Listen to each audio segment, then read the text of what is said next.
Conversamos desde el Grupo de Comunicación La Cerca con el vicepresidente del Gobierno de Castilla-La Mancha en nuestro tiempo de entrevista de este viernes. Al otro lado del teléfono ya nos espera don José Luis Martínez Guijarro. Buen día y de antemano gracias por este tiempo que nos concede y que sabemos que le es escaso. ¿Qué tal está, José Luis? Pues bien, muchas gracias a vosotros por la oportunidad de explicar la actuación del Gobierno. Algo más tranquilo, imagino, el año 2016, ahora que ya el presupuesto regional para este ejercicio ha comenzado al fin su tramitación parlamentaria, tras esa minuciosidad con la que tanto PSOE como Podemos han tomado la cuestión, respetando lo acordado en el pacto de investidura entre ambos, ¿no?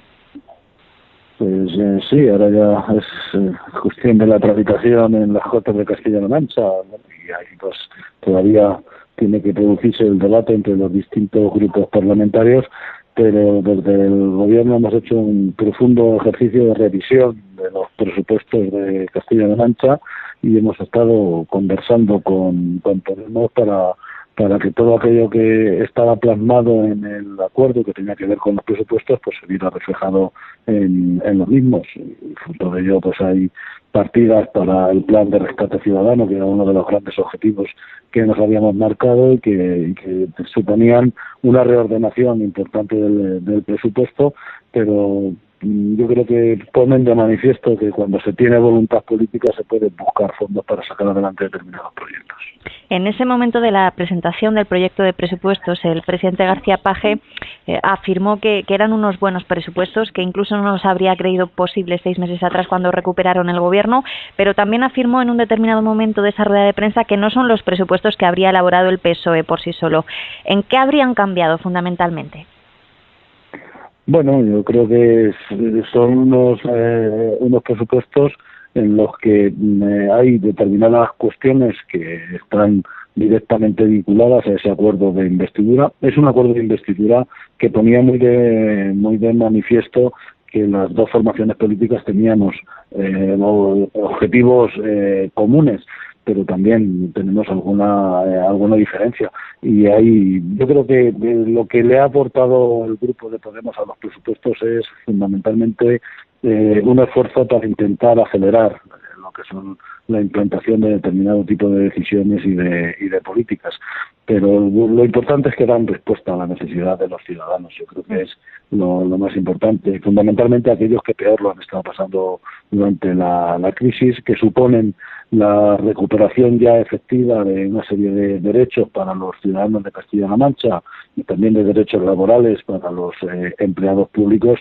Y bueno, yo creo que hay que poner el acento fundamentalmente en aquello que es positivo para los ciudadanos y bueno, que son las diferencias se siguen manteniendo, pero cuando hay un acuerdo entre dos grupos políticos hay que mirar fundamentalmente a lo que se une. Si tuviera que quedarse con 2 o 3 aspectos de estos presupuestos que a usted le parecen fundamentales, determinantes con respecto a los inmediatamente anteriores, ¿cuáles serían?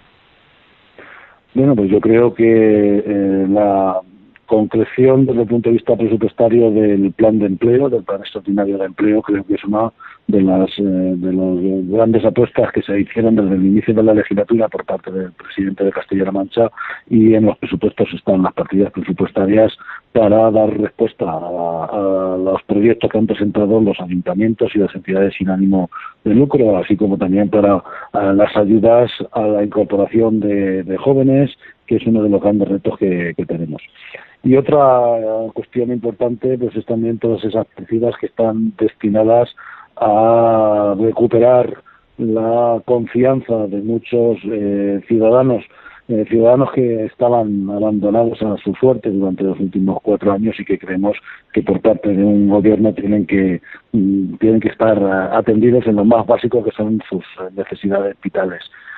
Y también la recuperación de servicios públicos en sanidad y en educación. Yo creo que el esfuerzo que hacemos en esos 2 ámbitos es muy importante y yo creo que es algo que además habrá que mantener en el tiempo para recuperar esos servicios que tenía Castilla-La Mancha y que todavía nos queda mucho por recorrer.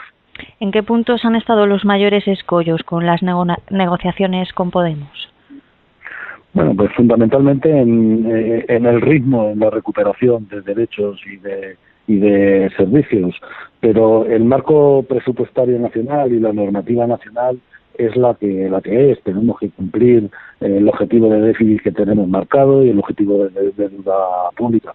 Por eso, estos no son los presupuestos que nos hubiese gustado hacer, porque nos hubiese gustado hacerlos en otro marco jurídico con el que hubiésemos tenido un poco más de margen de maniobra. Nosotros creemos que el próximo gobierno de España tiene que intentar relajar los objetivos de déficit con respecto a la negociación con la Unión Europea y posteriormente en la distribución que se haga de ese déficit público entre el Estado y las comunidades autónomas, porque somos las comunidades autónomas las que prestamos los servicios que utilizan diariamente los ciudadanos, y por eso creemos que tenemos que tener un margen presupuestario todavía mayor.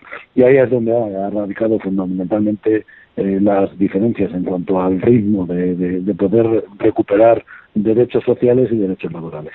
Se está hablando muchísimo de algunas cuestiones concretas a raíz de esa presentación, como por ejemplo de la congelación de la partida a la educación concertada. Al respecto, el portavoz del Gobierno regional, Nacho Hernando, exponía en su cuenta de Twitter una frase que me pareció muy gráfica. Decía: el PP odia la educación pública, nosotros, PSOE y Gobierno, no odiamos, defendemos la convivencia de educación pública y concertada, aunque añadía que Podemos odia la concertada. ¿Cómo se afronta una cuestión tan delicada como esta y sobre todo en un momento tan complicado como el actual? Bueno, pues con un criterio muy claro. Nosotros apostamos de una manera decidida por la educación pública. Vamos a producir, de hecho al inicio de este curso ya se ha producido un incremento de los medios materiales y de los medios humanos con los que cuentan los colegios públicos de Castilla-La Mancha. Pero eso no tiene que ir en detrimento de la educación concertada. Nosotros creemos que pueden convivir los dos sistemas educativos, pero nuestro esfuerzo va a estar dirigido hacia la educación pública, que es la que ha sido la gran maltratada durante los últimos 4 años por el gobierno de Cospedal, y es donde creemos que hay que dirigir todos los esfuerzos presupuestarios en materia educativa, es en esa recuperación de la educación en los colegios públicos, con más profesores, con más medios y mejorando la calidad de la educación, pero respetando la educación concertada. Lo hemos hecho durante los anteriores 28 años de gobierno socialista. El sistema educativo en España y en concreto en Castilla-La Mancha se ha ido conformando de la mano de gobiernos del Partido Socialista, donde siempre hemos respetado a la educación concertada y siempre hemos defendido la educación pública. En este caso, esa defensa tiene que materializarse en una apuesta mucho mayor para recuperar el agravio que ha tenido durante los últimos 4 años por parte de Cospedal. Precisamente Cospedal, ahora que la nombra, se ha referido también al proyecto de presupuestos de Castilla-La Mancha para este año. Ha manifestado, por ejemplo, voy a leer textualmente algunas de esas frases, que Emiliano García Paje hace el ridículo al estar dispuesto a firmar una proposición no de ley a iniciativa de Podemos para que el Gobierno de España elimine el concordato con la Santa Sede. Incluso le ha llamado al presidente regional mamarracho. Asegura que ustedes persiguen hacer desaparecer la concertada y sustituirla por la educación exclusivamente pública, que los presupuestos reducen el gasto social con respecto a las últimas cuentas presentadas bajo su mandato, que profundizan en realizar derivaciones masivas a la sanidad privada o que contemplan subidas del impuesto de transmisiones patrimoniales y sucesiones. ¿Qué respuesta dan ustedes a estos argumentos a partir de los presupuestos? Bueno, yo creo que cuando alguien, para defender una postura política, lo primero que hace es insultar a alguien que representa otra alternativa, se está descalificando por sí mismo. Me parece muy fuerte que alguien que ha sido la máxima responsable del gobierno de Castilla-La Mancha utilice esos calificativos para hablar del presidente de la comunidad autónoma, que representa a todos los ciudadanos de esta comunidad autónoma. Y pone muy de manifiesto el nerviosismo en el que están instalados en estos momentos en el Partido Popular, que están, aparte de descalificando en algunos casos a personas y a dirigentes de otras formaciones políticas, están con la táctica de intentar trasladar el miedo a los ciudadanos en nuestro país.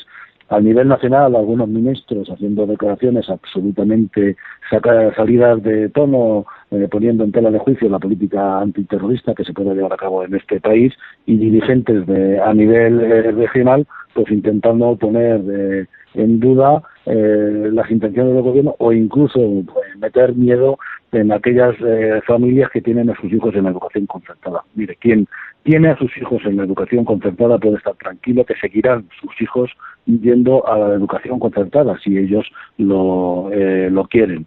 Y lo único que vamos a hacer, insisto, es hacer una apuesta clara por la educación pública, pero porque ha sido gravemente atacada por la señora Cospedal. Fue ella la que cerraba los colegios rurales. Nosotros los estamos abriendo, pero eso no es ningún ataque a la educación concertada. Ella cerró los comedores escolares. Nosotros estamos abriendo los comedores escolares. Eso no es ningún ataque a la educación concertada. Incluso estamos dando becas de comedor a alumnos que están en colegios concertados. Ella despedía a docentes y nosotros estamos contratando a docentes en los colegios públicos, pero eso no es un ataque a la concertada. Eso es una defensa a ultranza de la educación pública en los colegios públicos, respetando la concertada. Si aquí alguien no ha respetado alguno de los ámbitos del sistema educativo fue la señora Cospedal, cerrando colegios, despidiendo profesores, quitando las becas de comedor, eliminando transporte escolar. Eso sí es un ataque a la educación pública. Acaba de mostrar su malestar ante la actitud que algunos dirigentes están pues sembrando de alguna manera con ciertas declaraciones polémicas a nivel nacional y regional.